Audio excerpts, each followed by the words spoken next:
حد متمم صاحب چندې دراغلي ویل یو زه ته ورالو کنه چندې چې کوله وی هغه کس ولا یو روپۍ ورکړله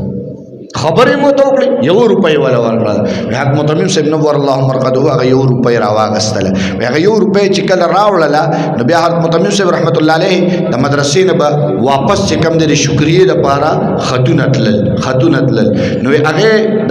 دغه کټ کړو رسید یې کټ کړو دغه یو روپۍ رسید چې کم د هغه بند کړو واپس چې کم د سړی ته په پته باندې اولې کو او ډېر لوی مالدار سړی و ډېر لوی پیسو والو نو هغه روپۍ هغه دا رسید چې کم د حد متمم صاحب ته ولې کو او دغه شکرې هم ادا کړ چې خدای دې تا خوشاله کړي تا مو سره امداد کړی فرمایي دا مالدار سړی چې دا رسید وکړو د خپل قصه کوله ول د سترګو نه میوخ کې روان شي چې یا الله دا کم خلق دی یوې روپۍ باره کې ما ته رسید راولېږه